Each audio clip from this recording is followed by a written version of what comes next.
when we started to put this together, there's one person who, when I said we're having a conference, The War on Women, everyone said, "Oh my gosh, you're going to have Riley Gaines?"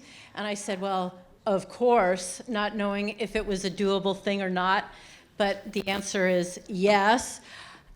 You know her story, and I'm sure she's going to be talking about it, but the reason we felt it was so important is she really is the iconic, I don't want to use the word victim, but she has been, has suffered at the hands of this lunatic agenda.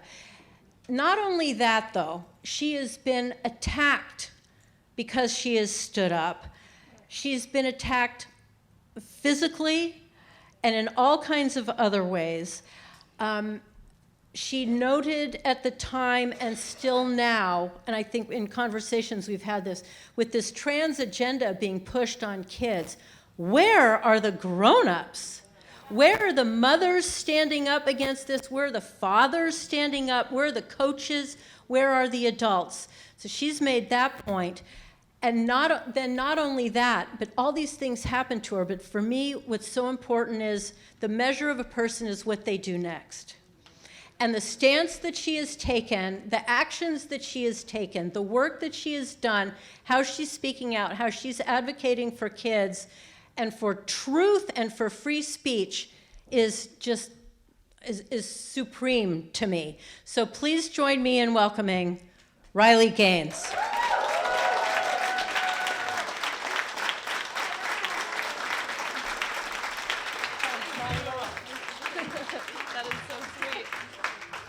Oh my gosh, well, I just want to be as cool as Jane, so. Really, what a blessing it is to be in this room.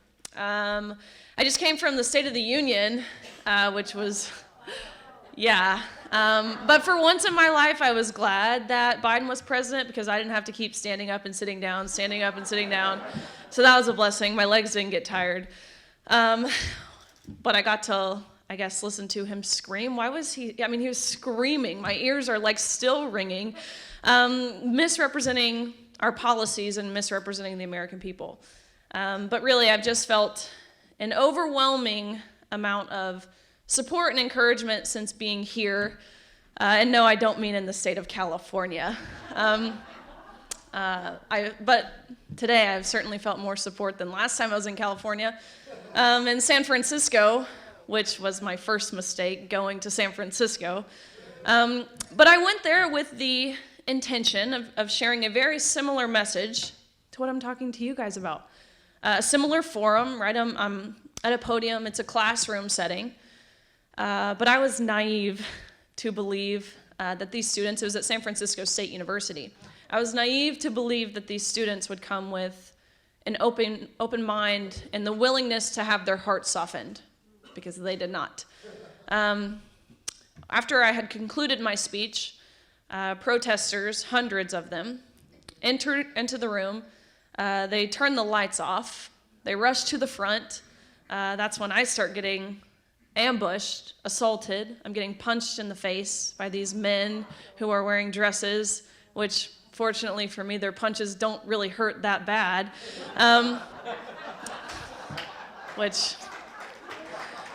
But really, punched and shoved and jostled, incredibly disorienting, because again, you have men in dresses, but women with beards. I'm confused what's happening.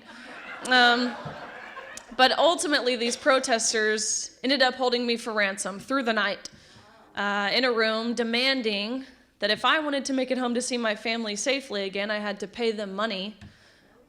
You might be wondering, where are the police? Guys, it's San Francisco. The police are being held for ransom with me. I'm looking at the officers in this room with me for hours and hours and hours, and I'm asking them, pretty sure we're being held against our will. Pretty sure we call that kidnapping. You have a gun. I'm not saying you should use it, but can't you do something? No, actually we can't. We're not allowed to be seen as anything other than an ally to that community. The same community who's on the other side of the door calling them racist pigs for protecting a white girl like me. The dean of students shows up in the middle of the night to negotiate with these students, I guess, how much for my release. The price they agreed upon was $10 per protester, which makes me mad because I think I'm worth more than $10. Granted, there was a lot of them, but anyways, eventually I was able to leave. I had missed my flight home. It was to no prevail of the police department, at least not the campus police. The city of San Francisco Police Department showed up. About 40 officers had to form a diamond around me. We finally got out with no police escort or anything afterwards. They just fed me to the wolves, essentially. Anyways, the next day, the vice president of student affairs at San Francisco State University sent out a university-wide email to the student body, professors, staff members. And this email says, "We are so proud of our brave students for handling Riley Gaines in the manner that they did. We know how deeply traumatic her presence is on this campus, and so here are some counseling resources for you guys. Take the day off of school. Just know that we see you, we love you, we hear you, and we stand with you." I wish I was kidding. I certainly feel more welcome in this room than I did testifying before Congress also a few months ago.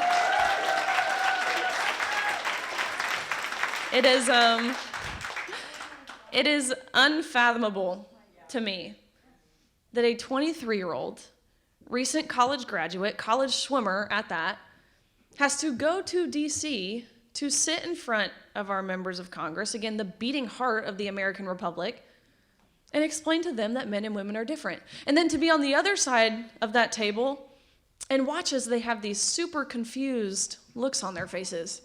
But I was there to testify and urging the Biden administration to halt with their illegal administrative rewrite of Title IX. Yeah. And so I'm sitting there. Representative Lee, she's the ranking member of the subcommittee. She starts to read she's a Democrat from Pennsylvania, starts to read her opening monologue. The first words that come out of her mouth, she says, "I can't believe that I'm forced to sit here and listen to this transphobic bigotry." In this moment, truthfully, my heart broke. Honestly, I felt heartbroken, disheartened more than angry, more than frustrated, because again, this is a sitting member of Congress, and she resorts to name calling, doesn't try to dissuade from my stance with facts or logic or reasoning or lived experience or common sense or science, what happened to follow the science, but no, instead starts calling me names. So it's my turn to read my testimony. And I conclude my testimony, and I didn't even mean to say this part. It just kind of came out of my mouth. I looked up at her and I said, "Representative Lee, if my testimony makes me transphobic, then understand by your own logic, your opening monologue makes you a misogynist," which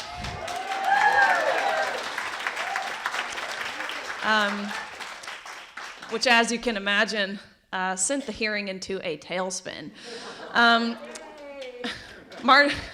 Marjorie Taylor Greene was also in that hearing. And so, yeah, anyways, she about 60 seconds later, Representative Lee, she raises her hand, I think after she had time to look up the word misogynist, because I literally think she didn't know what it meant. About 60 seconds later, she raises her hand and she says, "I want her words removed from the record on the grounds of engaging in personalities," whatever that means. But this is where Marjorie Taylor Greene comes into play, because she buzzes in and she says, "I would call a man posing as a woman someone engaging in personalities." And then it's like a Jerry Springer show. And I'm like, oh gosh, what have I done? Like, people are about to start jumping over tables. I'm like, oh gosh. Anyways.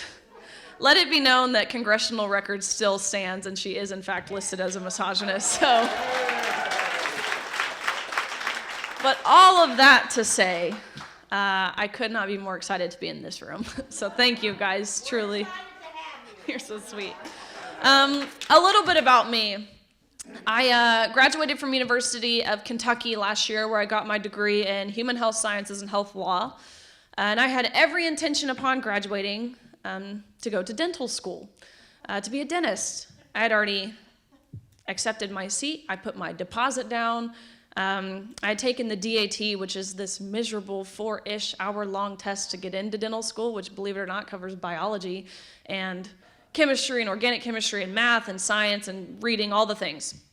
Scored in the top percentile, could have gone anywhere that I wanted. Set to specialize in endodontics, crazily enough, which is essentially root canals.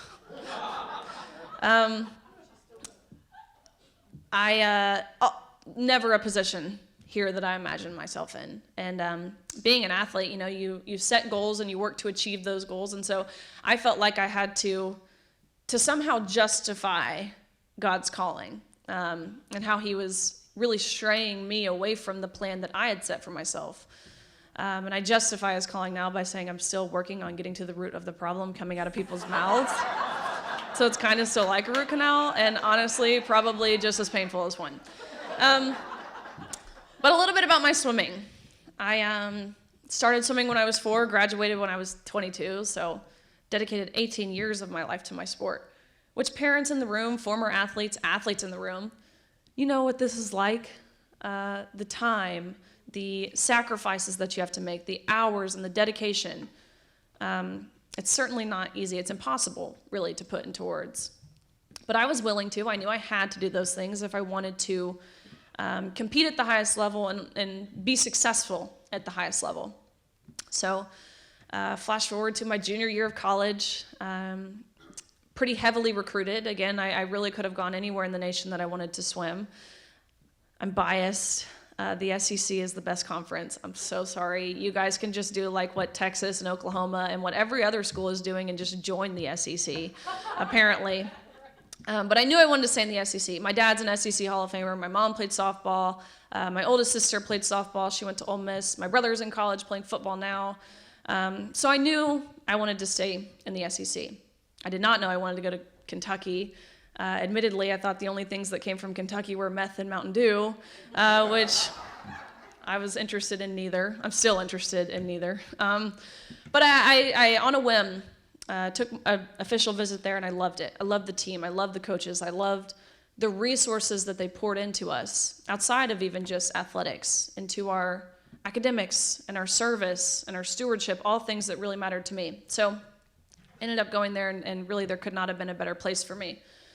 I'll kind of flash forward. All I'll say about my first 2-ish years is I thought I worked hard before college.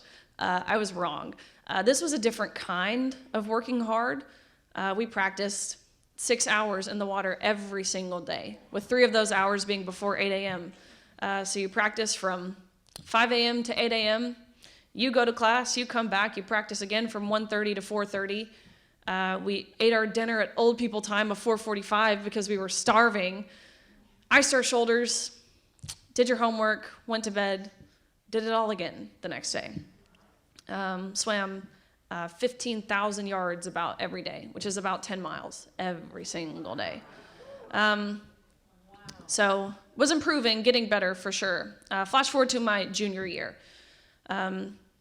which this was the year we dealt with all the COVID theatrics. I will be the first to say that being a college athlete during the time of COVID, really being a college student, I would argue being a human. I couldn't imagine being a Californian during the time of COVID. It was miserable, to say the least, in terms of the social distancing and the contact tracing and the mask mandates and the mandatory vaccines, which how many of you have ever seen a swimmer in the water wearing a mask? No, but they certainly tried. We essentially waterboarded ourselves every single day. So, but really, honestly, my junior year, this is where I learned to stand up for myself to authority figures, because I'd gotten COVID pretty early on, before all the vaccine stuff had come out. So I'd had COVID. I was voted team captain of my team. My coaches sit everyone down, the team down, and they say, hey, the vaccines are mandatory if you want to compete. This didn't sit right with me. Not because I'm anti-vax or anything like that, but look, I'm young, I'm healthy. I'd already had COVID. I had the antibodies, which I thought was the best and the natural immunity. So I thought, no, I'm not doing that. Everyone else on the team did. People who knew they didn't want to either, but it was a convenience thing. They told us if we didn't get it, we had to do mandatory testings. You had to keep wearing your mask. Your contact tracing, the time out of the water would be longer if you didn't have the vaccine. I still wasn't willing. But the same tactics, I say this to say, honestly though, I really understood that mandatory didn't mean law or required, but the same tactics they used my junior year to force us into submission were the exact same tactics they used my senior year in a totally unrelated topic. But they pulled me aside and said, Riley, you're the captain of this team. You're going to be hurting your team if you don't do this, and you don't want to hurt your team, do you? Riley, you're supposed to be the leader, and you're not leading. This isn't the example to be set. They even went as far to tell me, Riley, we were going to our meet at University of Alabama. They said, you won't be able to travel if you don't get it. I said, knowing that I was my university's probably their best swimmer, I said, okay. No, I didn't get the vaccine, and yes, I got to travel to University of Alabama. Anyways, the first time I learned to stand up for myself, but I think that's important. Junior year. This was the first year I won an individual SEC title. This is when University of Kentucky won its first ever program title in history. And ultimately this year, I finished 7th in the country, which I was proud of. It wasn't my best swim, but you're top 8, you're an All-American, it's a pretty high honor. But I knew right then and there that I placed 7th in the nation, that my senior year, I had a goal of winning a national title, which would of course mean becoming the fastest woman in the country in my respective event. And so senior year, about midway through, I'm right on pace to achieve this goal. I was ranked 3rd in the nation behind one amazing female swimmer who I knew very well because, like in most sports, your top tier athletes know of each other regardless of where you compete in the country. She's actually from Cal Berkeley, is where she swam. She's transferred to Florida, if that tells you guys anything. But I was trailing her by a few 100ths of a second. The swimmer leading the nation, by body lengths, might I add, was a swimmer that none of us had ever heard of before. Not myself, not my coaches, not my teammates. And this is the first time we became aware of a swimmer named Lia Thomas. Lots of red flags at the time. Keep in mind that we hadn't seen a photo of this person, or else things probably would have been a little more clear. But for all I knew at the time, this was a senior from University of Pennsylvania who was leading, which is not a school historically known for producing fast swimmers. And now I would argue is not a school historically known for producing anything good. So if you got your degree from there, return to sender. But from University of Pennsylvania, again, leading the nation by body lengths in events ranging from the 100 freestyle, which is, of course, a sprint event, and all of the freestyle events in between through the mile, which is long distance. And for those of you who might not necessarily understand swimming, think about this in terms of your Olympic runners, because that's like saying your best 200-meter runner is your best marathon runner. It doesn't happen. They're two totally different systems. But that's what we were seeing in this person. So I'm scratching my head. I'm talking to my coaches. Who is this? We had no idea. We continued to stay in the dark until an article came out. And in this article, very briefly, in a blip of a sentence, as if really we were supposed to read right over it, it says, Lia Thomas is formerly Will Thomas and swam 3 years on the men's team at University of Pennsylvania before deciding to switch to the women's team. When I read this, of course I was shocked, naturally. But really upon reading it, it was kind of like, oh, makes sense. It was kind of like this sense of relief for me. Because at this point I went to look up who Will Thomas was. Because I was curious, was this a lateral movement? Was this someone who went from ranking amongst the best of the men to now continuing to rank amongst the best of the women? Which is, of course, not what we saw. We saw this was a mediocre man, and that's generous at best, ranking 462nd in the nation the year prior when competing against the men, to now not only just number 1 against the women, dominating the entire country of women. But that's why I say I felt relieved, because I thought that the NCAA would see it how I saw it. and how my family saw it, and how my coaches saw it, and how my teammates saw it, and how anyone with any amount of brain activity would probably comprehend this. Again, nothing hateful about it, nothing even opinionated about it. The sheer facts on the paper in front of us that this was not a lateral movement. Lo and behold, the NCAA did not see it that way. They saw absolutely nothing wrong with this, and so about 3 weeks before our national championships in March of 2022, they announced that Thomas's participation in the women's category was a non-negotiable. That's the verbiage they use, meaning there's nothing that we could do as female athletes. There was no questions that we could ask or concerns that we could raise. We were told that we had to accept this with a smile on our face. And so I got to personally witness and really feel the effect that this infringement, or what I would call an injustice, had on myself and my teammates and my competitors. And look, I don't claim to speak for every single girl on that pool deck, but I do claim to speak for the overwhelming majority of us. Because I can wholeheartedly attest to the tears that I saw, not just from the moms in the stands watching as their daughters are being obliterated in their sport that they once loved, but the tears from the girls who placed 9th and 17th and missed out on being named an All-American by 1 place. And I can wholeheartedly attest to the extreme discomfort in the locker room when you turn around and there's a 6'4", 22-year-old man who's fully intact with and exposing male genitalia, inches away from where you were simultaneously fully undressed. And I can wholeheartedly attest to the whispers, because that's absolutely what they were, was whispers of anger and frustration from these girls who, just like myself, worked our entire lives to get to this meet. And so that first day of competition was the 500 freestyle, which is not an event that I do. And so I watched on the side of the pool as Thomas swam to a national title, beating out Olympians, beating out American record holders. Keep in mind, these aren't scrubs. They're the most impressive female swimmers this world, not even just America, this world has ever seen. And he beat them all by body links. 1 second might not sound like a lot of time, but in the sport of swimming, a sport that's measured down to the 100th of a second, 1 second is significant. Thomas beat the entire nation of women by 2 seconds. Even his time last year would have beat every girl in the nation this past year by 2 seconds. He became the first man to win a Division I NCAA women's title, trailblazer. Second day of competition was the 200 freestyle, which is the event that he and I raced in.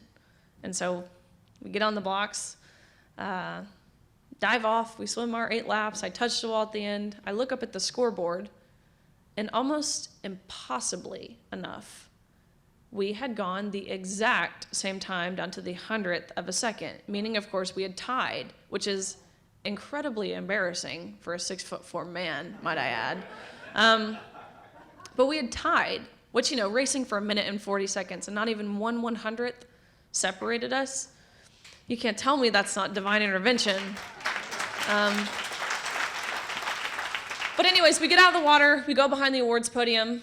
The NCAA official looks at both Thomas and myself. Again, Thomas is towering over me. And he says, "Great job, you two, but you tied. And we only have 1 trophy. So we're going to give the trophy to Lia. Sorry, Riley, you don't get one." Well, that was the question I asked. And it's the question that no one dared ask all season. Why? Of course, we asked it. We asked it in secrecy, behind closed doors, in our dorm rooms, hoping our roommates wouldn't hear us talking on the phone to the parents, when really they were on the other side of the door doing the exact same thing. But I asked just that. I said, "What do you mean you're going to give the trophy to the man in the women's 200 freestyle?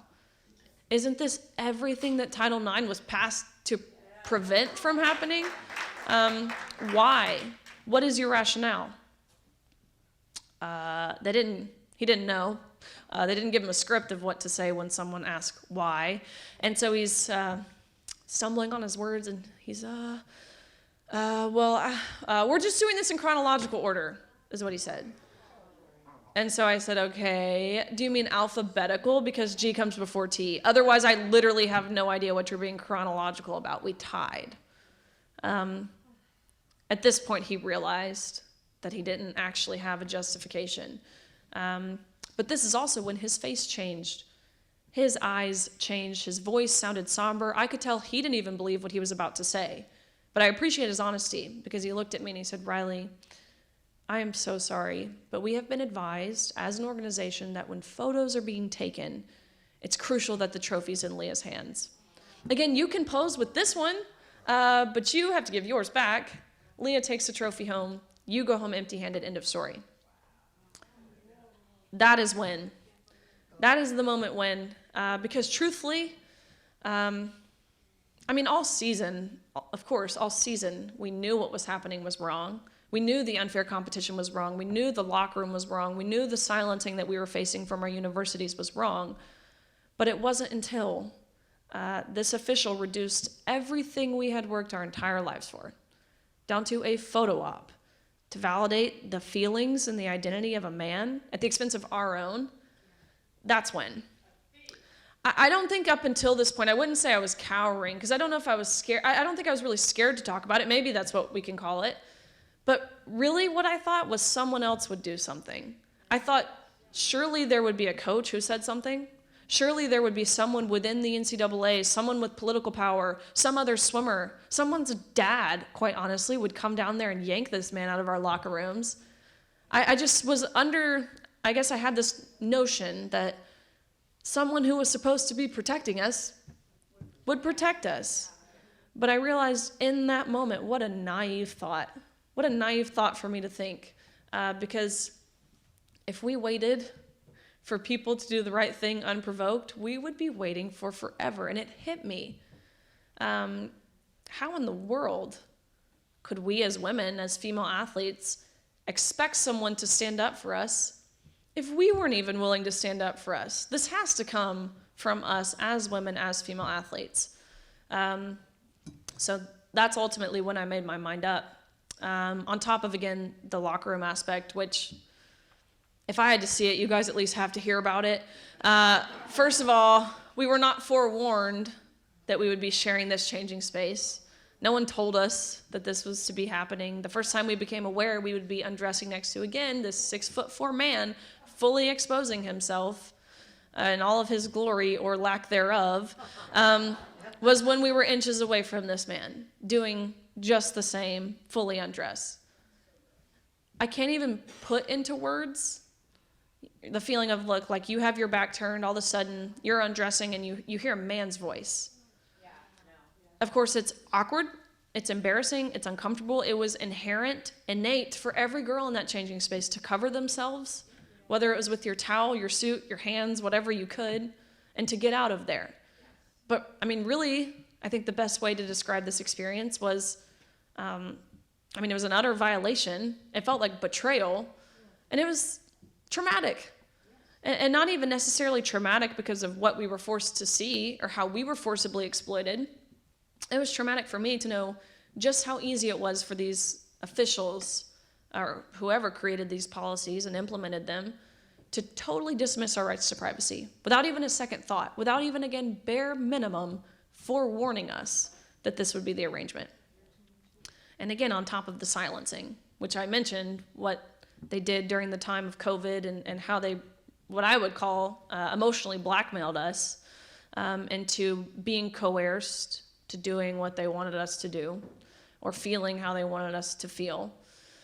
But my senior year, it was that on steroids. We had to go to training, first of all, where they brought in an outside professional, whatever that means, who sat us down and taught us, me, a 21-year-old senior in college, how to use she, her pronouns. I'm sitting there and I'm like, there's no way I'm actually learning this. We had to go through this. It was like they would throw fake interview questions at us. We had to answer these interview questions to their standard. If we didn't, we had to re-go through the training.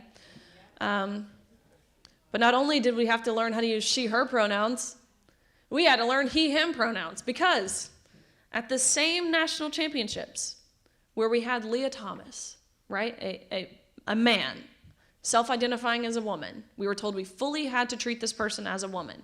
At the same national championships, we had another athlete who was transitioning. But this athlete is a female who was then self-identifying as a man. And we were told we fully had to treat this person as a man. For optics purposes here, Izzy now goes by the name of Isaac, swims at Yale, which again begs the question of what's up with the Ivy Leagues. You guys are getting lectured by a blonde from Kentucky. There's a joke in there somewhere. Izzy, now Isaac, swimming at Yale. Optics here. Again, to put you in my shoes. It's the finals of the 100 freestyle. Top 8 swimmers in the entire nation. And you have a 6'4" man in a women's swimsuit with a bulge next to a woman wearing only a Speedo with nothing covering her top. Again, if your initial reaction is to laugh, that's because it's like an SNL skit or like a Babylon Bee headline or like a South Park episode, but it's reality. And I'm watching this and I'm like, no, it's me. I'm the crazy one. It must be. Like, this is the Twilight Zone. Izzy, now Isaac, ended up placing 5th in the nation, which is an incredible achievement, to be top 5 in the entire country. Now she is competing with the men. Finishes dead last every single time. The only male, and again, I don't say this to make a mockery or to poke fun, because it's literally reality. The only male, or the only meet I watched of hers this year, the only man she beat was a man who had one arm. I say that to say, if we were really basing this off gender identity, like the NCAA claimed, like the Biden administration claims, like the IOC claims, then why did we have someone identifying as a man competing with the women? It's, of course, a rhetorical question, because, again, anyone with a brain or a heart, for that matter, could answer this. Izzy, now Isaac, could never, would never, and will never be able to compete at the same level against the men. Anyways, back to the silencing aspect piece of this. We were told, you'll never get a job. Your employer will look up your name and see that you're a transphobe. And you don't want that, do you? You'll never get into grad school. You'll lose your friends. You'll lose your scholarship and your playing time. They said, Riley, remember you signed that scholarship. And when you signed that scholarship, you gave away your rights to speak in your own personal capacity. You represent us. Remember whose name is across your chest and across your cap, because it's not your own, it's ours, and understand we've already taken your stance for you. Thomas's teammates, 16 of those girls, plus their parents, signed on to an email at the beginning of the season expressing their discomfort in the locker room to the administration. And I kid you not, I have a screenshot of their response. UPenn responded back with, if you, as women, feel uncomfortable seeing male genitalia, here are some counseling resources that you should seek in an attempt to re-educate yourselves. They even went as far to tell these girls that if you do speak out, and any harm whatsoever comes towards Thomas's way, whether that's physical, emotional, through social media, self-inflicted for that matter, any harm comes towards his way, they said her way, any harm comes towards her way, then you are solely responsible. And that would make you responsible for a potential death. And you don't want to be a murderer, do you? So I suggest you be kind, and I suggest you be inclusive. Let that really sink in for a second. And this is why I say it's emotional blackmail. Because they told girls as 17, 18, 20-year-old girls that they would be, it's equivalent to having blood on your hands is what they told them if you advocate for fair play and privacy in areas of undressing. But believe it or not, it's effective. That works. So anyways, I hear all the time, where are the other women? Gosh, we are here, but they're terrified. There are so many more of me than we realize. Anyways, in short, believe it or not, that's the in short version. I could stand up here forever, really, truly hours, and list all of the different pieces and moving parts of this. But in short, that's the how I got here. But I think more importantly than the how is the why. Why is this happening, first and foremost? Why do we care so much? Do I so fiercely and so passionately want to defend this topic? First of all, answering the question of why is this happening, I feel very confident in answering this because I'm a Christian, and the Bible tells us why this is happening. He does. Paul warns us several times throughout in Acts and Romans and different places. He tells us that we will reach a point where these spiritual battles intensify, and dark will be seen as light, and bitter will be seen as sweet, and evil will be seen as moral. It's undeniable that that's not what we're seeing now. And look, that's not me calling trans people who identify as trans evil. No, I don't think they're evil. But I do think deception is evil, and I do think manipulation is evil, and I do think that lying and affirming delusions is evil. And who moves through deceit? And who moves through lies and temptation? Satan does. So I guess from a worldly perspective, why do I care so much? Make no mistake, this is so much broader than just women's sports. The premise of this is that we are denying objective, not just biblical truth, objective truth, biological reality we're being asked to deny. And the most basic of truths at that, man and woman. The sheer essence of humanity, hate to break it to every single person in this room, you're all here from man and woman, and we're being asked to deny that. That's as if we're being asked to deny that the sky is blue, or being told to say 2 + 2 is 5. And we've already heard from She, which I'm such a huge fan. I can't wait to talk to you after this. We've heard what happens when we start to say 2 + 2 is 5. Talk to someone like She from China, or North Korea, or Russia, or Germany, or Cuba, or Brazil, or Venezuela, or any of these countries that have once embraced this communist, Marxist, socialist regime. And they will tell you it's a slippery slope. And it's a slippery slope that by the hands and feet of our own leaders, we are actively being led down.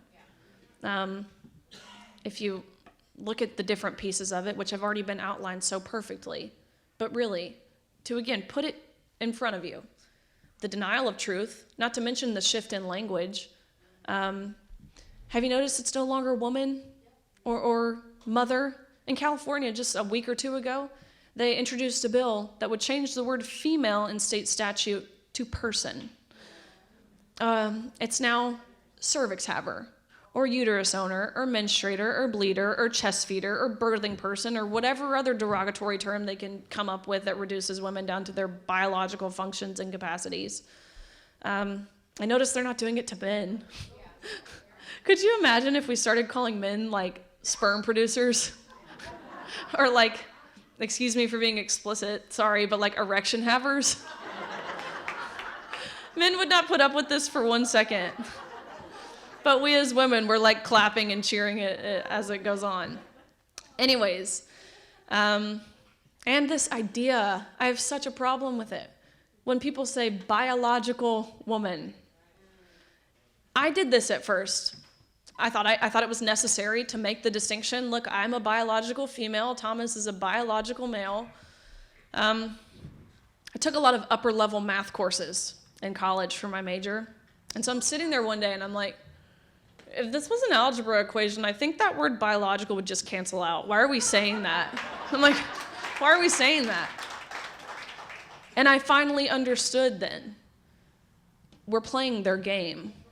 We are conceding when we say that. Because understand, when you add that prefix, that prerequisite of biological, you are subconsciously, even if you don't realize it, you are subconsciously admitting that there's an unbiological alternative to being a woman or a man or a girl or a boy or a male or a female, and there's not. Again, God created the distinction that we needed when he made man and woman. Even this verbiage of sex reassignment surgery. Be so cautious. It sounds harmless, but when you say it, you are subconsciously admitting that you can reassign your sex. You cannot. There is no amount of hormones, there's no amount of surgery or anything that you can do that would change you down to a chromosomal level. It's all cosmetic at this point. And this verbiage of gender-affirming care, it sounds so positive, doesn't it? Think about the message that is sending. Gender-affirming care. We are telling, whether it's kids or adults for this matter, we are telling these people who are deceived and struggling, who are victims themselves a lot of the times, we are telling them that they are correct to feel as if they were born in the wrong body, which what a terrible message to send to anyone. We should be telling them that God made them perfect the way that they are. So be mindful of the words that we use because it really does matter. Clear language is what we need. People are hungry for clear language. I get so frustrated when I see someone like Fox even participating. I'm like, stop it. Stop doing that. So be mindful. So again, to just put the pieces here.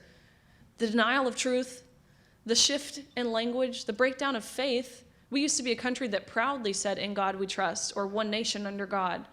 The breakdown of families, the nuclear family, and really pinning parents and kids against each other. The breakdown of our freedoms, such as the freedom of speech. A lot more of those freedoms are being broken down here in the state of California. The propaganda that's being spread through the media, the preying on the most vulnerable, that being children and women, it only points in one direction, and it's the same direction that she talked about, that we've heard many times in this room today. To briefly mention the impact that's been had, and I'll just say, all that sounds very grim, and it sounds very chilling, and again, from a worldly perspective, it is chilling. I'm not worried long term, because we know the outcome, because again, the Bible tells us the outcome. We know who wins the war, or really who has already won the war, which is why I'm able to do this with a smile on my face and stay completely grounded in an incredibly light heart. But to mention the impact that's been had, despite all of the negative that we do see, there has been a lot of traction and a lot of momentum these past couple years. 24 states have now passed some sort of fairness in women's sports bill, which is huge considering just 3 years ago only one state had. You're clapping too soon because California has a long way to go. 4 states now have a law very opposite to the one that California, I mentioned a few minutes ago, have just recently introduced, a law that defines the word woman, which I can't believe we even have to define the word woman in law. But we have a sitting Supreme Court justice who can't even do such because she claims she's not a biologist. Well, guess what? I'm not a veterinarian, but I know what a dog is. That's the stupidest thing I've ever heard. It is necessary that we define the word woman, and I would argue that it's urgent we do so. So that's been passed in Tennessee, Kansas, Oklahoma, and Nebraska. Many more states on the docket. I think it's tracking in about 13 different states right now. So lots of good work there. At the federal level, I mentioned Title IX, right? It's the federal civil rights law that prevents discrimination against or on the basis of sex. Now, the people in the White House have actively rewritten it. I believe it'll be implemented in the next week, 2 weeks, to where they're equating sex with gender identity. Meaning, in a nutshell here, because it's a lot broader than just women's sports, men can join sororities, which is already happening. Men would have full access to bathrooms, locker rooms, changing spaces on campuses. Men could take academic and athletic scholarships away from women. Men would be randomly housed in dorm rooms with women. And if you, a 17-year-old girl who's given this man as your roommate, if you go to your administration and express your discomfort and ask for a new roommate, then you, under this new rewrite, are guilty and charged with sexual harassment. Not the man parading around your locker room. No, that's brave and stunning and inspiring and whatever other virtuous word they can use. But you calling a spade is grounds for sexual harassment. But there's lots of work being done to combat this. Lawsuits will drop. There's a couple ways this can be handled. Of course, in courts, which will be pursued, but it's a lengthy process. And Congress has the opportunity to introduce a Congressional Review Act, which we're working on getting done when all of this happens. So good stuff is happening. Yeah, it's wild. But what we can do, I hear it all the time. I'm just one person living in the state of California. You know, there's nothing that we can do to help this. That would be your first mistake, believing that, because there is. First and foremost, I think the most powerful way to make impact as consumers, as everyday Americans, parents, is one, to stop giving your money to organizations who hate you, quite frankly. This movement is very much driven by dollar signs. It doesn't follow red or blue, it follows green, right? You look at someone like Bud Light, the most renowned example of this, who essentially lost $27 billion overnight. You know what their next commercial was? A big burly man on a motorcycle with the camo can. We the people have the power to make change, and it's with our pockets, with our dollars. Hit them where it hurts, and that's their pockets. And that being said, it's important to invest in organizations who do love you and who do care about you and whose values match your own. Supporting groups like this one, like Moms for America, a lot of the groups that are here in this room today, it's crucial to support them, the people who are actually on the ground doing the work. Look, I know not everyone can run for school board, or not everyone can run for an elected position, but we should support our people who can and who do, especially in the state of California. So dollars are important. Secondly, we need parents, to be totally frank with you. We've seen this big push from moms. I feel like as you know, the past 5 years or so, we've seen a lot of moms running for school boards, and I feel like we've woken up a lot of mad mama bears, which in my experience, there's literally nothing scarier than that. I could not be more grateful for the beginning portion of this series, the attack on men, the war on men, and garnering and hoping to wake up these men. I think that's why, admittedly, truthfully, I think that's why our nation is failing, because of weak male leadership across the board. Not even just, whether that's in academia, whether that's in corporate America, whether that's within our government, our media, our spiritual leaders even, we are seeing weak men. And there's a saying, and it's hard times create strong men create good times create weak men create hard times. And it's this cycle, and it repeats itself. And you can see this process play out through any civilization, the rise and fall of, not just here in the US, but I think the last time we had a society full of strong men here in the US was in the 1940s, during World War II, the self-proclaimed greatest generation. Think about it, these were men who were actively lying about their age, saying they were older than what they really were so they could enlist and fight for this country. And now, 80-ish years later, you have men actively lying about their sex so they can get into women's sports or women's prisons or women's locker rooms or whatever else. It's a telltale sign of where we are now. So we talk a lot about, girls and women, and we ask ourselves the question of where are the feminists, which, don't even get me started on that question. But I think just as often as we ask ourselves the question of where are the feminists, we should be asking ourselves the question of where are the men. That being said, parents, defend your daughters, but teach your sons how to be strong men, masculine men, because we need strong men. Third, trust God's calling for you. For the longest time, I thought, this is not for me. I didn't understand anything about our government. I never had to take, and this is kind of scary looking back, I didn't have to take a government course at any point in my life. I think I took history in 9th grade. I knew nothing about our civil process or civics in general. I knew we had 3 branches of government. I didn't know what they did. I still don't really know what they do. I don't even think they know what they do, to be totally frank with you. Had to take a public speaking course in college. My face turned the color of a tomato. I did not feel prepared for this. But I understood that I understood this pretty quickly, honestly. God doesn't call the equipped, he equips the called. And if he brings you to it, he will bring you through it. Just as he did with Moses, who led the Israelites out with Aaron and his staff. And just as he did with Joshua, who he promised the victory over the Canaanites. And just as he did with Esther, before she was brought before the king. Speaking of Esther, that verse, everyone knows the last little bit, for such a time as this. But I think we forget the front half of that verse, because it says, for if you remain silent, for if you remain silent, you and your father's family will perish for such a time as this. That speaks to everyone. If you are silent, understand silence is complicity. If you are not condemning something, you are condoning something, and you're just as bad as the people who created or enforced these lunatics who have enforced these regulations or rules or guidelines. It's our job to call out the hypocrisy, to hold their feet to the fire.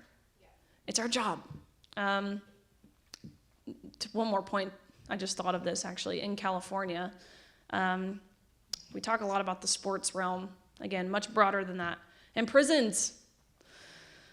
There have been over 1,600 men in recent weeks applied to be in women's prisons just in the state of California.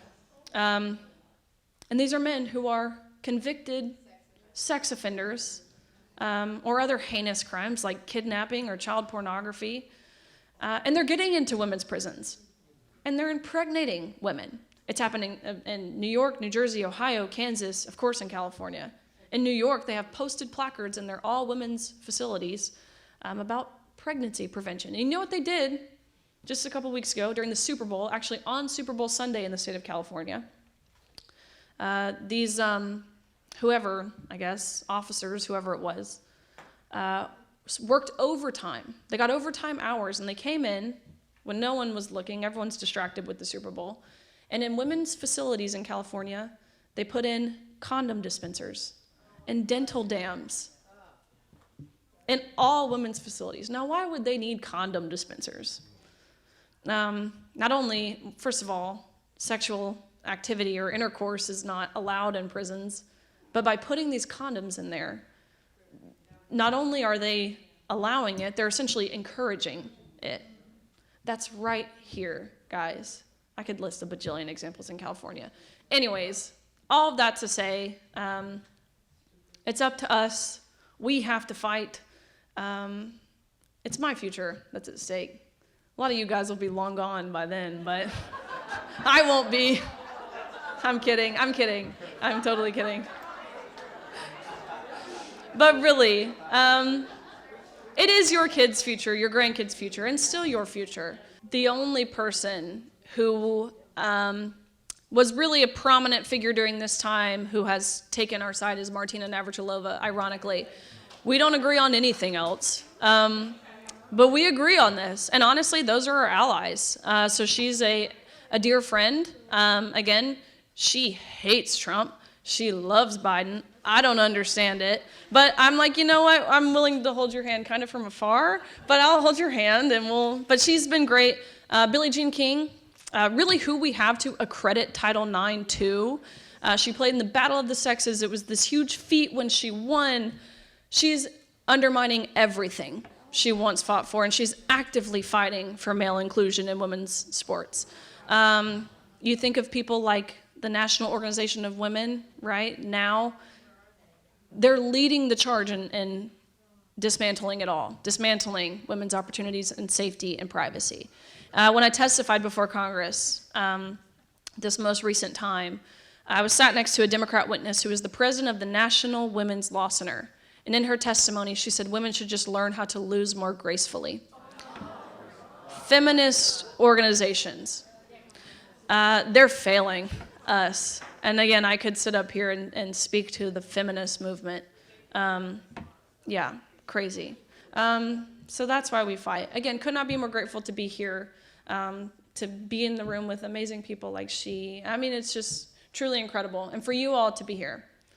Well, I thank you guys. I've extended my time, and she's like looking at me like, get off the stage. I'm kidding. Absolutely. Thank you.